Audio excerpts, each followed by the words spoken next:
Welcome to another story presentation from Read Me a Story Inc., located on the web at readmeastoryinc.com.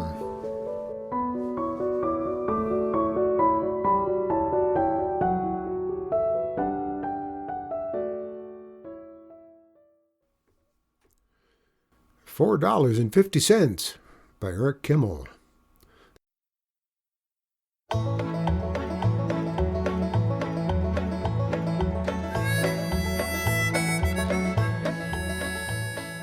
It's a terrible thing to call a cowboy a deadbeat, but in Shorty Long's case it was true. He owed everybody money, from Big Oscar the blacksmith to Widow McCrae, who owned the Silver Dollar Café and who everyone said baked the best biscuits west of the Rockies. Well, it wasn't that Shorty was a bad sort. He just hated to pay for anything he thought he could get for free. "You best forget about the money Shorty owes you," Big Oscar told the widow one morning while he was having breakfast over at the Silver Dollar. "You got as much chance of collecting $4.50 as seeing Custer ride back from the Little Bighorn." Widow McCrae picked up her rolling pin and looked Oscar in the eye. "Well, then tell General Custer to saddle up. I'm driving out to the Circle K this afternoon. If Shorty won't pay what he owes, I'll lay him out flatter in the bottom of a skillet." That afternoon, as soon as she finished putting away the lunch dishes, Widow McCrae harnessed her mule to the buckboard and drove out to the Circle K ranch. Duck Pooley saw her coming over the ridge. He rode back to the corral to warn Shorty. "Widow McCrae's coming. She's got a rolling pin in her lap and a mean look in her eye. She'll be here in an hour. You better come up with that money, Shorty." "Boys, you gotta help me," Shorty yelped. "Why don't you just pay what you owe?" "Why, it ain't that simple. I got my reputation to think of. Besides, if word got out that I paid the widow back, everybody I owe money to'd expect the same. I'd end up brokering a mess of eggs." The Circle K boys couldn't argue with that. They figured they'd help Shorty out. Taking a few boards and a handful of nails, they knocked together a narrow wooden box shaped like a coffin. When Widow McCrae drove up, she found Shorty lying in it with his hands folded across his chest and his eyes closed. He looked real peaceful. His bunkmates stood around sniffling and blubbering and wiping the noses on their sleeves. Widow McCrae got down from the buckboard. "What happened to Shorty?" she asked. "Well, he died this morning," the Circle K boys told her. "A bronco threw him and stepped on his head." Widow McCrae leaned over for a closer look. Shorty's eyes were shut. He wasn't breathing. Well, he looked deader than a Christmas tree in August. Widow McCrae wasn't completely sold. Far from it. She'd seen her share of cowboys carried feet first out of the corral, and Shorty's mug looked a mite too regular for one that just had a bronco step on it. Even so, she kept her suspicions to herself. "Poor Shorty," the widow sighed. "We didn't pay his bills, that's for sure, but otherwise he wasn't a bad sort. Genuinely hurts my heart to see him this way." "Where'd you boys say you were going to bury him?" "Why, right here on the ranch, somewheres." "Well, I'm sorry, that's not right. You can't bury this poor man out here amongst sagebrush and coyotes. Shorty deserves better than that. I know you don't have time to spare, what with the spring roundup coming on, but I'm willing to take Shorty back to town and see that he gets a decent burial. I'm honored to do it. Shorty Long was my friend." Well, that sure was news to Shorty, but seeing as he was supposed to be dead, he kept his mouth shut. As for the Circle K boys, they didn't know what to say either. It was an offer they could hardly turn down. "Well, it's settled then. I'll take him with me. Some of you boys load Shorty into the buckboard. Try not to bounce him around." "I'll nail the lid down," Duck Pooley volunteered. Duck was enjoying this. Shorty owed him money, too. "Well, not just yet," said the widow. "I'd like to look at him one last time before I put him in the ground." Shorty would have liked to put Duck Pooley in the ground. As soon as the coffin was loaded, Widow McCrae headed back toward town. Every time the buckboard hit a bump, she turned around quick, hoping to catch Shorty moving around. But Shorty Long was no fool. He figured she'd try something like that, so he lay perfectly still in his coffin, playing possum, looking deader than a bare rug. Just before they reached town, Widow McCrae turned off on the Boot Hill Road. That's where they buried cowboys like Shorty, who died with her boots on. It was a mighty rough road for a fellow's last journey. Shorty's boots rattled around like marbles in a tin can, but he kept his eyes closed and his mouth shut. Widow McCrae reined in at the top of the hill next to a freshly dug grave. She got down from the buckboard, unharnessed her mule, and turned it loose to graze. Then she took hold of the foot end of the coffin and dragged it out of the wagon. Shorty saw stars when the head end hit the ground, but he was bound and determined not to pay that $4.50, so he didn't move.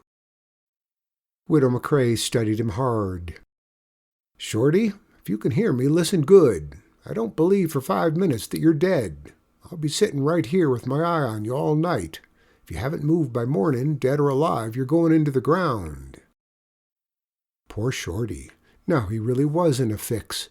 His choice was pay up or be buried alive. And Shorty couldn't make up his mind which was worse. On the other hand, he still had time. The sun was going down. Something might turn up yet in the hours till dawn. In the meantime, Widow McCrae fixed her eyes on him like a stamp to a letter. Shorty lay still in his coffin, not moving a muscle, waiting for something to happen. On about midnight, something did. The mule heard it first and let out a commotion, braying from the far end of the graveyard. Widow McCrae stood up. Riders. She heard them coming up the Boot Hill Road. Quickly she ducked behind a tall tombstone. Widow McCrae wasn't one to believe in ghosts, but in dark and lonely parts it's best to get a good look at strangers before letting them get a look at you. As for Shorty, he was sure his time had come. At any moment he expected to see a posse of dead cowboys riding back from the grave for one last roundup. He lay in his coffin, stiff as a sun-dried rawhide, hoping that with all the graves on Boot Hill they wouldn't notice one extra corpse.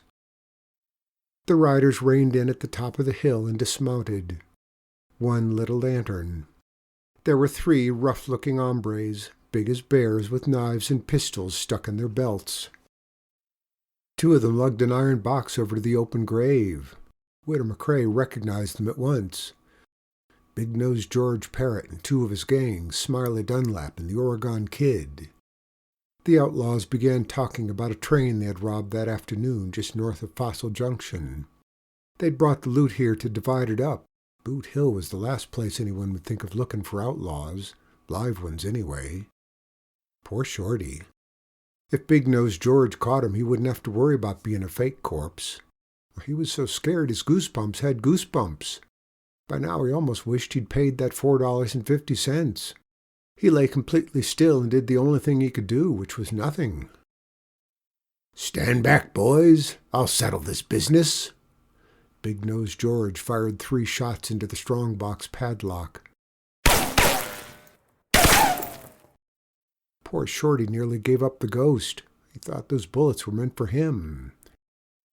"Yahoo! We struck it rich!" The Oregon Kid kicked open the lid. He and Smiley reached inside and began pulling out handfuls of $100 bills and throwing them into the air. That got Big-Nosed George real upset, and he fired his pistol again.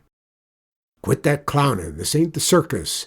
Now you boys pick up them greenbacks and put 'em back in the box where you found 'em." "Aw, George." Nobody dared call him Big Nose. "Aw, George, nothing. We're going to divvy up this business like. No grabbing." The Kid and Smiley reluctantly picked up the money.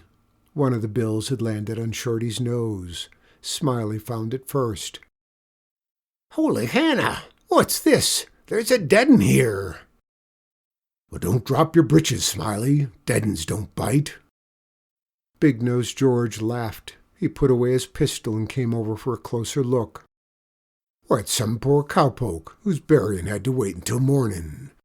They should have covered him up, though. Why, it ain't decent leaving him like that where the buzzards can get at him.